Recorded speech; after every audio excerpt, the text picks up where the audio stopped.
স্টুডিওতে উপস্থিত থাকতে পারবেন না, সো তার ইমেলটি আমি পড়ে শোনাতে চাই। তিনি লিখেছেন যে, হে রাসেল ভাই, কেমন আছেন? আমি সবসময় ভালো থাকি এবং সবসময় ভালোর দলে।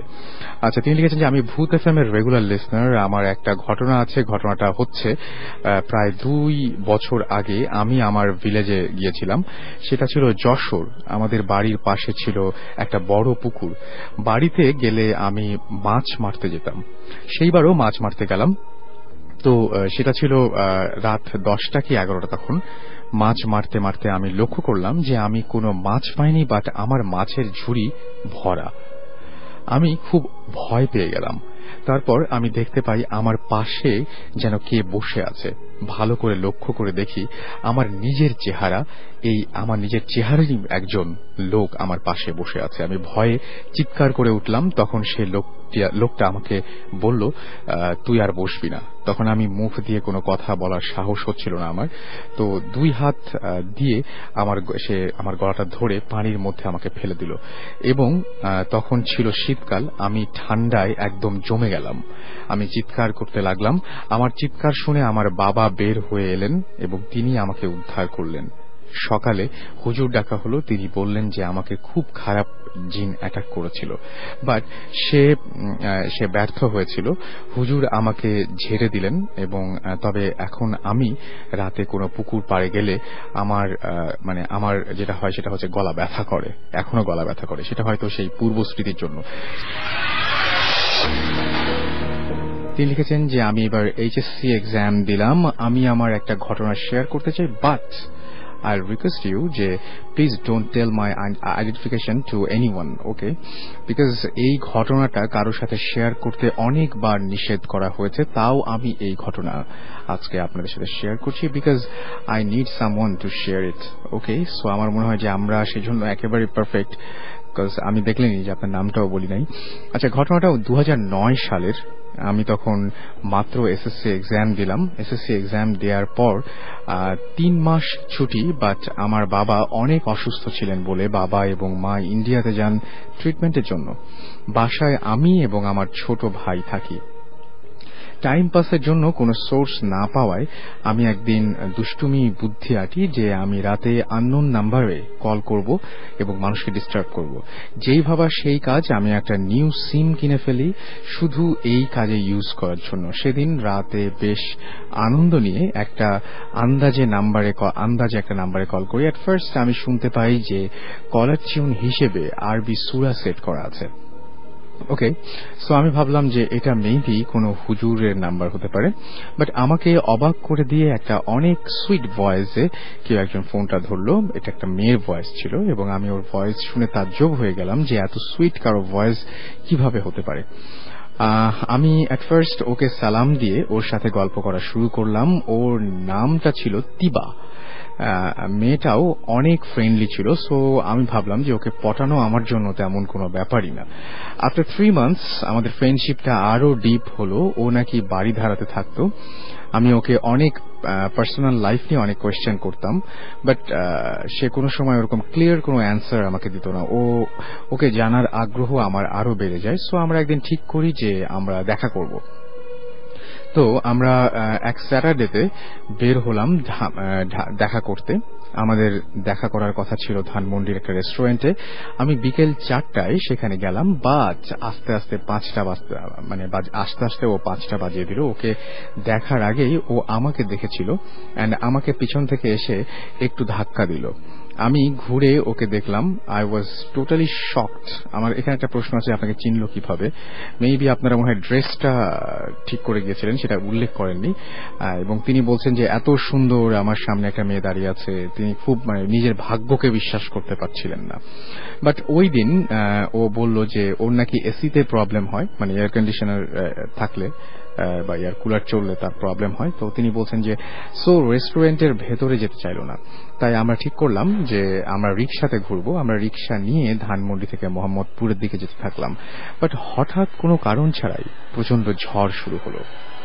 সো আমরা পলিথিন নিলাম, মাঝখানে ওর সাথে অনেক কথাই হলো। আমরা জাস্ট একটা কথাই মনে হচ্ছিল যে আমার লাইফে এই মেয়েটা মানে এত ভালো একটা ফ্রেন্ড আমি পেয়েছি। বাট ওর একসময় ওর হাতে টাচ লাগার সঙ্গে সঙ্গে দেখলাম যে বরফটা, মানে গাটা বরফের মতো ঠান্ডা। হঠাৎ আমি যেটা দেখলাম সেটা হলো যে পাশে তাকিয়ে দেখলাম যে আমার পাশে সাদা শাড়ি পরা একটা বুড়ি মহিলা বসে আছে, এন্ড তার মুখে অসংখ্য কালো এবং বড় টিউমার।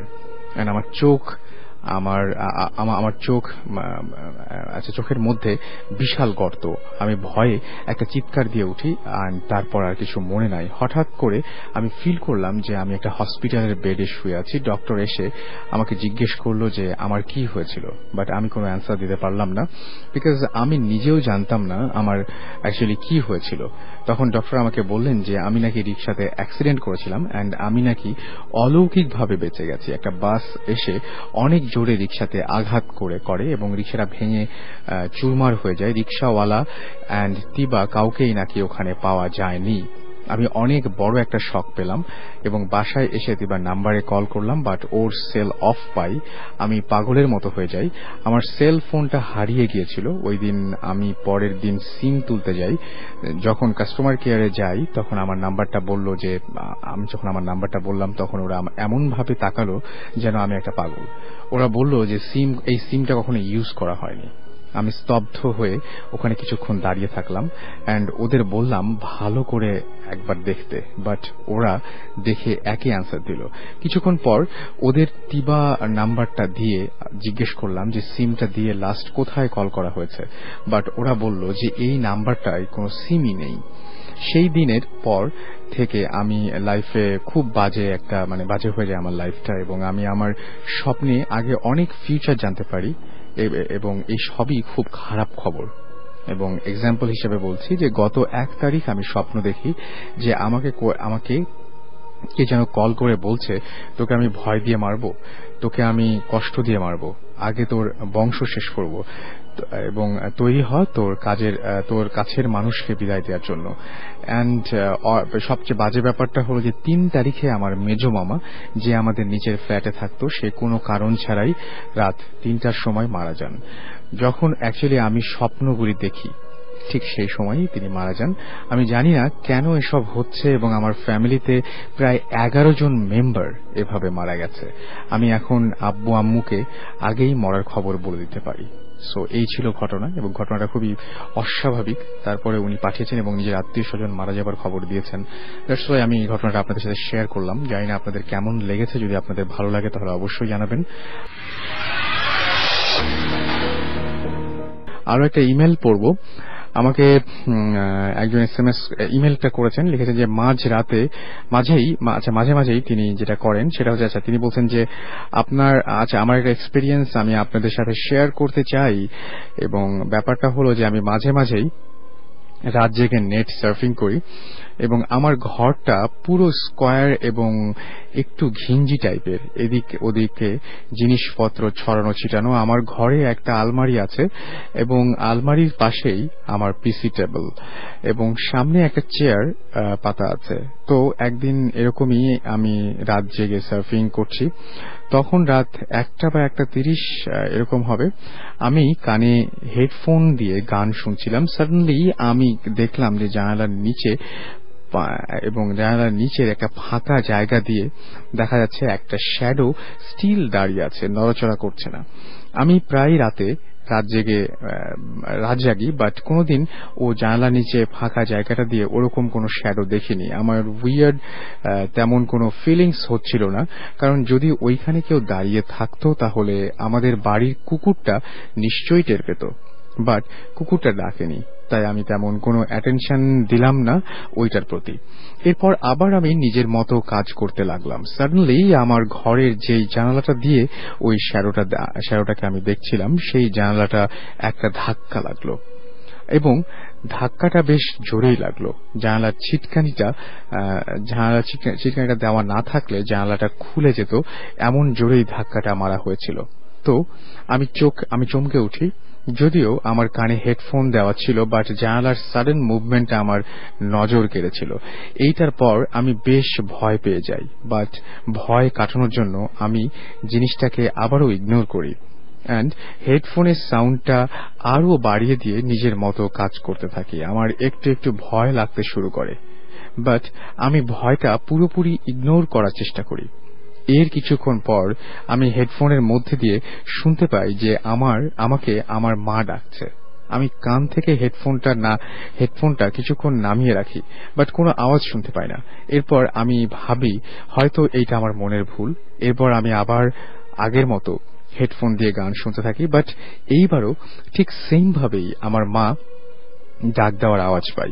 এরপর আমি মার ঘরে গিয়ে দেখি মা ঘুমোচ্ছে। অ্যান্ড এবার আমার ঘরে আমি আবারও ঘরে ফিরে আসি। তখনই ঠিক আমার ভয় লাগছিল না এবং আমি কাজ করতে থাকি। এরপর বেশ অনেক দিন ধরেই কোনো প্রবলেম হয় না। এরপর ভোর ৩:৪৫ দিকে যখন অল্প অল্প আলো ফুটতে শুরু করেছে, তখন আমি বের হয়ে এবং লক্ষ্য করি যে জানালার বাইরে একটা শ্যাডো ঠিক রাতের মতোই স্টিল দাঁড়িয়ে আছে।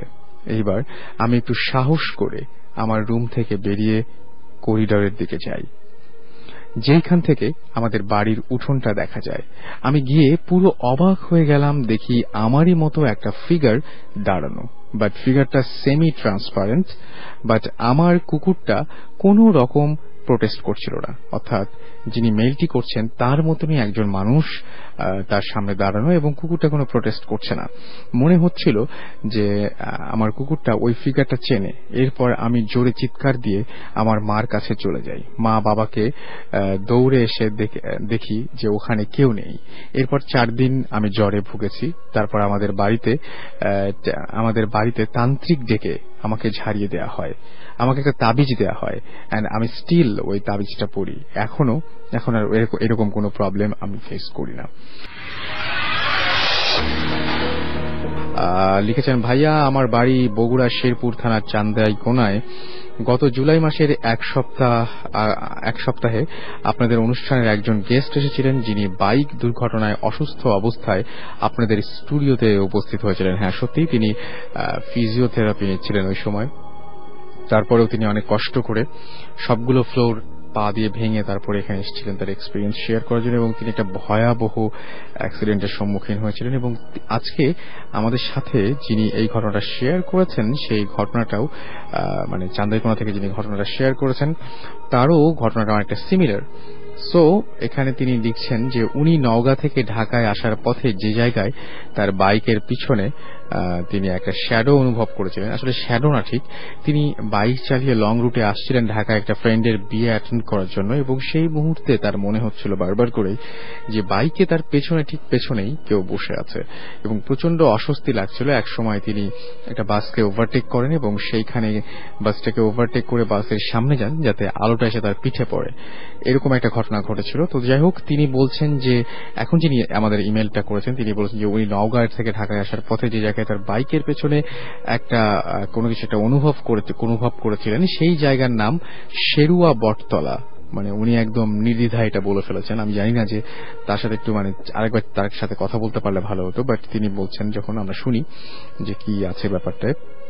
আচ্ছা, এবং তিনি বলছেন সেই জায়গায় একটা সাইনবোর্ড আছে যার শিরোনামে লেখা আছে এখানে জীবন দিয়েছে যারা, আর এর নিচেই এই জায়গায় বিভিন্নভাবে মারা গেছে যারা তাদের নাম লেখা আছে। এই শেরুয়া বটতলায় নাকি একসময় বিশাল বটগাছ ছিল, এবং এই বটগাছের নিকট নাকি একটা মাজারের মতো কবর ছিল, কিন্তু বিশ্বরোড সম্প্রসারণের সময় বটগাছটা কেটে ফেলা হয় এবং কবরের ওপর দিয়ে রাস্তা তৈরি হয়। খোঁজ খবর নিয়ে জানা যায় ওই বটগাছের নাম অনুসারেই সেই জায়গার নামকরণ করা হয় শেরুয়া বটতলা। এই জায়গাটিতে যত ভালো করেই রাস্তা তৈরি করা হতো না কেন, তা বেশি দিন টিকত না এবং বড় বড় গর্ত হয়ে থাকত। এমনও শোনা যায় যে রাস্তা সারানোর জন্য ওই এলাকায় বড় বড় ক্ষমতাবানরাও নাকি নানা রকমের স্বপ্ন দেখতে পেতেন। কিছুদিন আগে ওই জায়গায় মানে একটু মানে ওই জায়গায় যেটা হয়েছিল সেটা হচ্ছে অনেক উঁচু করে রাস্তা তৈরি করা হয়, এবং তিনি বলছেন যে আমি নিজেও যখন ওই রাস্তায় বাইক নিয়ে যাই তখন চোখে ঘুম ঘুম ভাব এবং শরীরে কেমন একটা অলসতা অনুভব করি। যে ভাইয়াটা আপনাদের স্টুডিওতে গিয়ে ঘটনাটা বর্ণনা করেছিলেন, ঠিক একই ঘটনা আমার বন্ধুর সাথেও হয় গত বছর, কিন্তু সে অনুভব করে যে তার পেছনে কেউ আছে এবং সে একটা কাছাকাছি ওই হাইওয়ের একটা রেস্টুরেন্টে ঘোঘা বটতলা নামক একটা জায়গা আছে বেশ ফাঁকা, সেখানে সে দেখতে পায় একজন বৃদ্ধ রাস্তা পার হচ্ছে, কিন্তু ব্রেক করলে দেখা যায় যে রাস্তায় কেউ নেই। এভাবে বেশ কয়েকটি রাউন্ড পার হবার পর শেষ পর্যন্ত সে বাইক সহ খালে গিয়ে পড়ে। ঠিক একই জায়গায় এই বছর মার্চ মাসে তিনি বলছেন যে আমার আরেক বন্ধু সহ সিএনজি নিয়ে বাড়ি ফিরছিলাম, হঠাৎ করে কোথায় থেকে যেন প্রচন্ড কুয়াশা এসে পড়ে সিএনজির সামনে। এক হাত দূরে কি আছে সিএনজি লাইট জ্বালানো থাকলেও তা দেখা যাচ্ছিল না, এমনকি রাস্তা যে বড় বড় গাড়ি চলছে তাদের আলোও দেখা যাচ্ছিল না। আমাদের সিএনজি চালক গাড়ি দাঁড় করিয়ে রাখলে সামনে কুয়াশার মাঝে কেউ একজন খুব দ্রুত বাঁ দিকে নেমে যায় এবং তার পিছে পিছে কুয়াশাটাও কেটে যায়, এবং আমরা দেখতে পাই যে আমাদের সিএনজিটি ব্রিজের পাশে বড় একটা ভাঙার সামনে দাঁড়িয়ে আছে। রাস্তায় আমাদের মতো আরো 2-3টা গাড়ি দাঁড়িয়ে আছে। বলা বাহুল্য যে সেদিন আকাশে কোনো মেঘ ছিল না এবং ভালো গরম পড়েছিল। কি হয়েছে জিজ্ঞাসা করলে বগুড়াগামী ট্রাকের ড্রাইভার বলে যে তার গাড়ি হঠাৎ করে বন্ধ হয়ে গিয়ে কুয়াশা বন্ধ হয়ে গিয়েছে এবং কুয়াশা এসেছে, কিন্তু আসলে এই সময় কোথা থেকে কুয়াশা আসতে পারে বা আমাদের গাড়ির সামনে যে শ্যাডোটা নেমে এসেছিল সেটা কি আমরা জানি না। তিনি এই ঘটনাটা পড়ে শোনাবার অনুরোধ করেছিলেন, আমার কাছে অনেক ইন্টারেস্টিং লেগেছে, সো আমিও পড়ে শোনালাম এবং আই হোপ যে আপনাদের সবারই ঘটনাটা বেশ মানে অদ্ভুত ধরনের লেগেছে, কারণ আমার কাছে খুব পড়তে থাকবেন এবং আমাদের জানাতে ভুলবেন না আজকের এই এপিসোডটি আপনাদের কেমন লেগেছে। আজকের মতো এখানেই টাটা।